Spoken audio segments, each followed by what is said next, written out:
वालेकुम, मैं हूँ आरजे शबनम और आप मुझे हर रोज़ सुनते हैं रेडियो द्रास 90.4 एफएम पे और देखते हैं मुझे हमारे डिजिटल हैंडल्स पे यूट्यूब, इंस्टाग्राम एंड ट्विटर पे।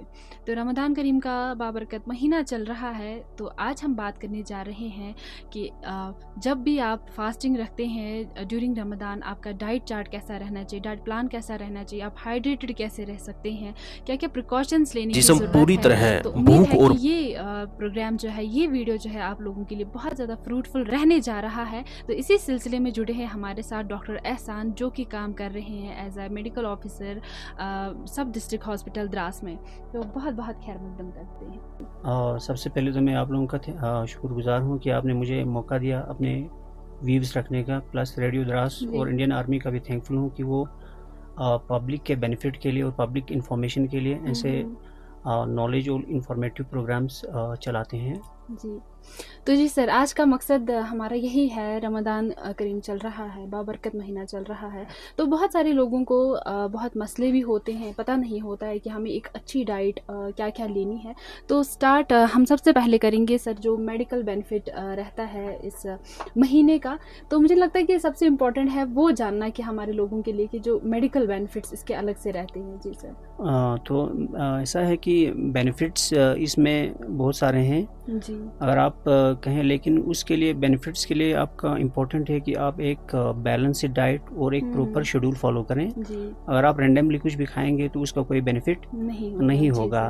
तो इसमें सबसे पहला जो बेनिफिट आएगा आपका जो है बॉडी का मेटाबॉलिज्म, जो आपकी बॉडी कैसे डील करती है वो इम्प्रूव हो जाता है। जैसे आपका शुगर लेवल्स कम हो जाती हैं, तो उससे फिर हमारे डायबिटिक जो पेशेंट्स होते हैं उसमें इंसुलिन सेंसिटिविटी बढ़ जाती है। तो इंसुलिन एक हार्मोन होता है जो शुगर की डाइजेशन में हेल्प करता है, ठीक है, ब्लड शुगर को लोअर करने के लिए। प्लस फिर इसमें आप फास्टिंग कर रहे होते हैं तो इसमें कोलेस्ट्रॉल, जो चर्बी बोलते हैं आम लैंग्वेज में, लेमन लैंग्वेज में, तो वो भी लोअर हो जाती है क्योंकि हम फास्टिंग कर रहे होते हैं, ठीक है। तो काफ़ी लगभग 12-14 घंटे या 16 घंटे के लिए हमारा फास्टिंग चल रहा होता है। तो जब हम बाहर से एडिशनल कोई फूड नहीं ले रही होती तो हमारी बॉडी जो है दूसरे सोर्सेज से एनर्जी लेना स्टार्ट करती है। जैसे फैट स्टोर होगा तो उसको भी, तो उससे जो है हमारा कोलेस्ट्रॉल लेवल रिड्यूस हो जाता है, ठीक है। फिर प्लस आपका जो है इम्यून सिस्टम भी बूस्ट हो जाता है क्योंकि आपके बॉडी पे बर्डन कम पड़ जाते हैं। नॉर्मली हम ऐसे कर रहे होते हैं कि एक तो रूटीन 3 टाइम्स मील लेते हैं हम, प्लस फिर इसमें जो है हम एडिशनल भी खाते रहते हैं आम टाइम्स पे। अब इससे क्या हो जाए, आपको थोड़ा गट को भी रेस्ट मिल जाता है। इससे जो है आपके इम्यून सिस्टम पे भी थोड़ा बर्डन कम हो जाता है। प्लस जो है आपकी बॉडी में जो है डैमेज सेल्स हैं वो रिपेयर हो जाती हैं या टॉक्सिन से उनको रिमूव करने में मदद मिलती है। प्लस इसमें और एक बेनिफिट रहता है कि आप अगर आपका कोलेस्ट्रॉल लेवल डाउन हो रहा है तो आप वेट रिडक्शन में भी हेल्प हो जाता है बहुत ज़्यादा। लेकिन ओवरऑल ये है कि आप फिर उसके लिए एक प्रॉपर डाइट चार्ट फॉलो करें। अगर आप रैंडमली कुछ भी खाना स्टार्ट करें तो फिर बेनिफिट्स लिमिटेड रहेंगे। जी सर, डाइट प्लान पे भी हम आएंगे। लेकिन सर, तो दूसरा सवाल ये रहेगा सर कि जब इफ्तार हम करते हैं सर, तो उस समय क्या क्या चीज़ें हमें लेनी चाहिए, हमारा खाना उस टाइम पे कैसा होना चाहिए, तो कितना बेनिफिट होता है जो हम खजूर वगैरह इस्तेमाल करते हैं या जो बबरी बोल जिसको बोलते हैं, चिया सीड्स वगैरह का इस्तेमाल करते हैं। जी सर। तो सबसे पहले इफ्तार के लिए जो हमारा एक रूटीन बना हुआ है कि हम एक खजूर से अपना रोज़ा खोलते हैं। खजूर जो है एक रिच सोर्स ऑफ फाइबर होता है, तो फाइबर आपकी गट हेल्थ को इम्प्रूव करने में मदद करता है। प्लस फाइबर आपके गट में जो गट का जो बल्क होता है उसको भी इम्प्रूव करता है। उससे आपको कॉन्स्टिपेशन वगैरह वो सारी चीज़ें भी इम्प्रूव कर लेता है, ठीक है। वो सारी चीज़ें नहीं होती हैं, तो इसलिए आप 1 या 2 खजूर से अपना रोज़ा खोलें। प्लस आपको पानी पीना चाहिए, ठीक है, क्योंकि हम दिन भर जो है रोज़ा रखा होता है, हमने फास्टिंग किया होता है, तो उससे हमारे हाइड्रेशन लेवल्स बहुत ज़्यादा कम होती हैं। तो इसलिए आपको पानी और खजूर से अपना रोज़ा खोलें, ठीक है। फिर उसके बाद आपने क्या करना, जब आप सहरी खाने जाएंगे तो हमारा जो खाना कैसा होना चाहिए, तो इसमें नॉर्मली भी अगर रमज़ान के बगैर भी आपने एक बैलेंस्ड डाइट का कंसेप्ट होता है मेडिकल टर्मिनोलॉजी में। आम भी अगर आप कोई फिटनेस उस पर जाएंगे तो बैलेंस्ड डाइट एक बोलते हैं कि आपको लेना चाहिए। अब ये बैलेंस्ड डाइट होता क्या है, बैलेंस्ड डाइट में जैसे हमारी बॉडी को बहुत सारी चीज़ें ज़रूरत होती है, जैसे आपको कार्बोहाइड्रेट चाहिए, प्रोटीन चाहिए, विटामिन्स, मिनरल्स, वो सारी चीज़ें चाहिए, ठीक है। तो वो सारी चीज़ें कितने प्रोपोर्शन में होनी चाहिए, एक उसको बोलते हैं एक बैलेंस्ड डाइट, ठीक है। उसके लिए एक बराबर एक रूल बना हुआ है तो अब मैं उसमें डिटेल्स में नहीं जाऊँगा, मैं इतना बताऊँगा कि आपको कार्बोहाइड्रेट्स लेने हैं। कार्बोहाइड्रेट में बोलते हैं कि आपको जो है इसमें होल ग्रेन्स लेने चाहिए। जैसे कि आजकल मार्केट में आ गए हैं प्रोसेस्ड फूड्स बहुत आते हैं, वो प्रोसेस्ड फूड जो है उसमें कैलोरीज के अलावा कुछ होता नहीं है, ठीक है। होल ग्रेन्स में जैसे हमारे आमतौर पर हमारा अपना बार्ले होता है यहाँ पे, या आप व्हीट ले सकते हैं, वो या अभी तो पैकेजिंग्स में भी लिखा होता है होल ग्रेन्स करके, ठीक है। तो उसमें क्या हो जाता है आपका कैलोरीज प्लस आपके न्यूट्रिएंट्स और फाइबर्स भी होते हैं, ठीक है। तो उससे आपको ओवरऑल एक बैलेंस्ड वो मिल जाता है जी। तो आप या उसमें कॉम्प्लेक्स कार्बोहाइड्रेट्स में आप क्या रखेंगे, बार्ले वगैरह कुछ रखेंगे, होल ग्रेन्स का कुछ भी होगा, ठीक है। प्लस फिर एक प्रोटीन वाला कंपोनेंट चाहिए हमें, आप उसमें मीट वो भी चर्बी के बिना वाला लीन मीट जिसको बोलते हैं, प्लस या आप एक अंडा ले सकते हैं, अंडे का बाहर वाला जो वाइट ऑफ एग बोलते हैं, प्लस या आप फिश ले सकते हैं या चिकन होता है, ठीक है। तो ये प्रोटीन वाले तो थोड़ा थोड़ा आपने रखना है, ठीक है। ऐसा नहीं है कि आप एक पूरा चिकन खा जाएंगे प्रोटीन लेने के, तो वो वैसा नहीं करना है। हमने जो है थोड़ा सा बैलेंस लेना है। फिर हमें अपने इसमें क्या बोलते हैं फूड में वेजिटेबल्स बहुत इंपॉर्टेंट है, ठीक है। तो वेजिटेबल्स भी रखने क्यों, क्योंकि आपको विटामिन्स और मिनरल्स दे देंगी, ठीक है। तो वो इम्यून सिस्टम को बूस्ट करने के लिए उनका बहुत ज़्यादा रोल होता है। तो इस तरह एक बैलेंस डाइट, और जितना हो सके फैटी चीज़ों को आपने अवॉइड करना है, फ्राइड फूड्स को भी अवॉइड करना है, क्योंकि फ्राइड फूड जो है बहुत ज़्यादा इसका फैट्स का सोर्स होता है। तो उससे क्या होगा, अगर आप ज़्यादा फ्राइड फूड्स लेंगे, ज़्यादा प्रोसेस फूड लेंगे, तो आपको बैलेंस डाइट मिल नहीं रहा है, कैलोरीज लेंगे, आपके फास्टिंग का कोई बेनिफिट नहीं रहेगा आपका। फिर जो क्योंकि हम एक्स्ट्रा जो कैलोरीज लेंगे ना, वो हमारी बॉडी में एज फैट स्टोर हो जाती हैं। तो इसलिए एक बैलेंस डाइट जिसमें कार्बोहाइड्रेट थोड़ा भी हो, प्रोटीन भी हो, हमारे मिनरल्स जो सब्जी वगैरह है वो भी एक बैलेंस्ड प्रोपोर्शन में लेने चाहिए। और प्लस इसमें क्या करना चाहिए कि हम लोग जब इफ्तार करते हैं तो दिन भर भूखे होते हैं, तो हम बिल्कुल ऐसे ही खाना स्टार्ट करते हैं बिल्कुल हेवी बल्क्स में। तो आपको वो चीज़ अवॉइड करनी है, क्यों, क्योंकि उससे आपको और भी शिकायतें होंगी, जैसे आपका स्टोमक अपसेट हो जाएगा, एकदम से आप लेंगे स्टोमक पे लोड ज़्यादा आ जाएगा सॉरी। प्लस आपको इससे जो गैस्ट्राइटिस की जो शिकायतें करते हैं लोग कि मेरा मैदा जल रहा है, ठीक है। तो ये सारी चीज़ें क्योंकि आपकी ओवर ईटिंग से हो जाती हैं। तो आपने क्या करना है, इफ्तारी के टाइम पे थोड़ा ले लें, फिर उसके बाद कुछ टाइम के बाद थोड़ा सा और खाना खा लेंगे, ठीक है। खा लेंगे, बिल्कुल बिल्कुल सर। तो सर जैसे आपने कहा कि हाइड्रेशन, हमें हाइड्रेटेड रहना बहुत ज़्यादा ज़रूरी, तो किस तरीके से हम अपने आप को हाइड्रेटेड रख सकते हैं सर? तो हाइड्रेशन के लिए WHO की जो गाइडलाइंस बोलती हैं कि आपने पानी पीना है। तो मेन सोर्स जो हमारा हाइड्रेशन का है वो हमारा वाटर है, ठीक है। पानी में भी आप इन्होंने बोला कि आपने मिनिमम दिन में 8 से 10 गिलास पानी पीने हैं, ठीक है। 8 से 10 गिलास पानी में आप क्या करेंगे, आप वो भी डिवाइड करना है, क्योंकि हम दिन में तो पानी पी नहीं सकते हैं। इफ्तारी से लेकर सहरी के बीच में हमने उसी चीज़ को डिवाइड करना। आप इफ्तारी के बाद 2 गिलास पानी पियेंगे, उसके बाद 3-4 गिलास पियेंगे, फिर सहरी पे हम 2-3 गिलास पियेंगे, ठीक है।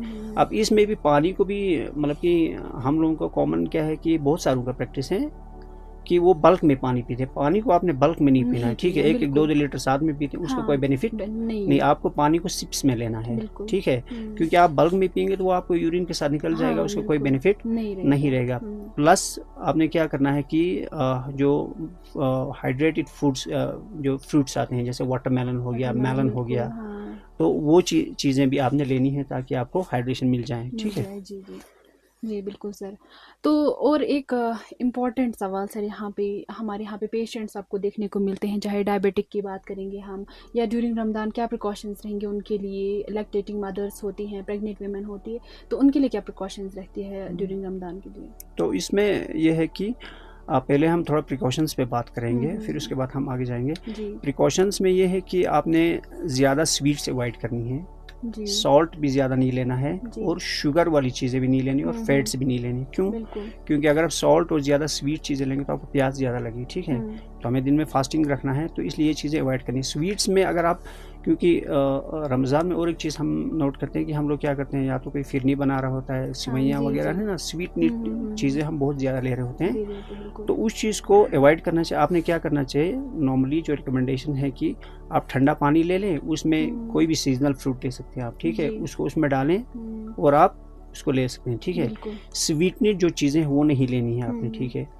प्लस जो है आपने जैसे वाटरमेलन है या मेलन वो भी लगा सकते हैं उसमें, ठीक हाँ, है। बिल्कुल जी। प्लस इसमें और एक चीज़ें जो हमने नोट की हैं कि बहुत सारे लोग जो हमारे सॉफ्ट ड्रिंक्स आते हैं, कैफिनेटेड ड्रिंक्स बोलते हैं उनको, हाँ, उनको या avoid करना है। कॉफ़ी वगैरह पीते हैं, चाय ज़्यादा पीते हैं, ये चीज़ें आपने अवॉइड करनी है। क्यों? क्योंकि कैफ़ीन जो है बहुत सारे लोगों में यूरिन ज़्यादा पास कराता है, बिल्कुल तो उससे आपको डिहाइड्रेशन का बहुत ज़्यादा खतरा होता है, ठीक है। तो होगा, बिल्कुल। स्वीट, सॉल्टेड और कैफिनेटेड ड्रिंक्स जो है, सॉफ्ट ड्रिंक जो भी कोला है, माउंटेन ड्यू है, जो भी चीज़ें आती हैं, सॉफ्ट ड्रिंक्स आपने अवॉइड करनी है जितना जी, हो जी, सके। जी।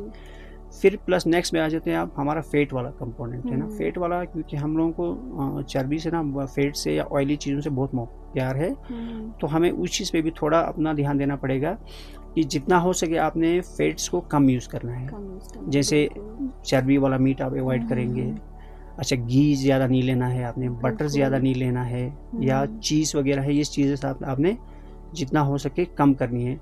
प्लस जब हम खाना बनाते हैं तो खाना बनाने में हम लोग क्या करते हैं कि हमारा सब्जी जब बनता है तो हमारा जो ऑयल होता है वो ऊपर तैर रहा होता है, ठीक है। जी सर।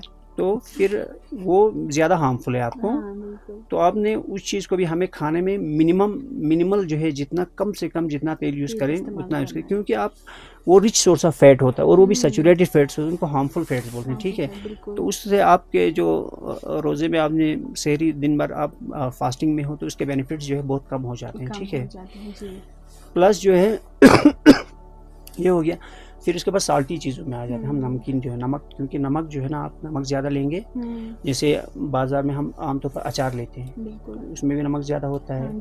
सॉल्टेड स्नैक्स होते हैं वो भी लोग बहुत खाते हैं, ठीक है। या हम खाने में भी नमक ज़्यादा लगाते हैं, ठीक है।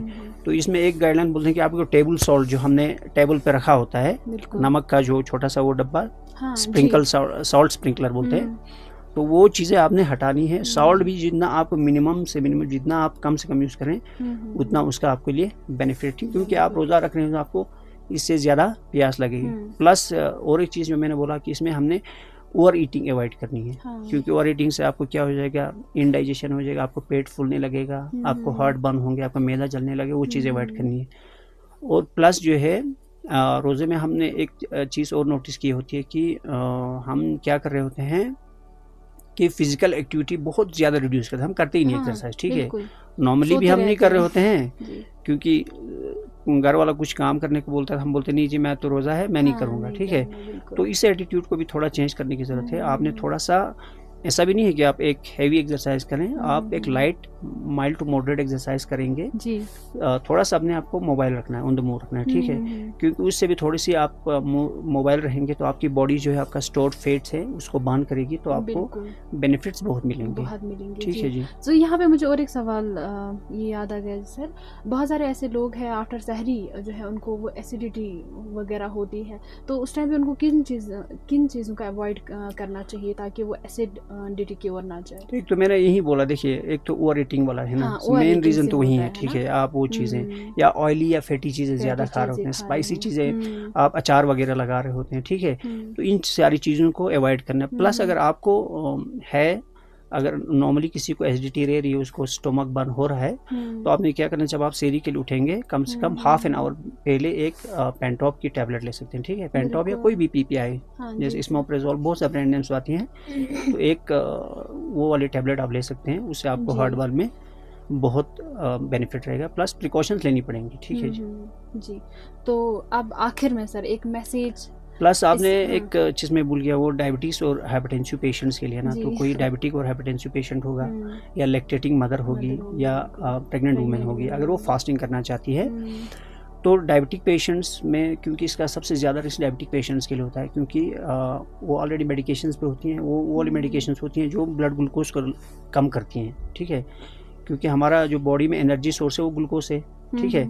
तो उससे क्या हो जाएगा, इनको अगर फास्टिंग ज़्यादा लंबा फास्टिंग, इनका शुगर ज़्यादा डाउन हो जाए तो एक टाइम पे क्या हो जाता है कि इनको हाइपोग्लाइसीमिया हो जाता है, यानी कि ब्लड शुगर बहुत, तो उनको पसीने आने स्टार्ट होते हैं, वो बंदा वो बिल्कुल कंफ्यूज्ड होता है, बेहोश भी हो सकता है, उसको हाइपोग्लाइसीमिक झटके आते हैं, ठीक है, सीजर्स।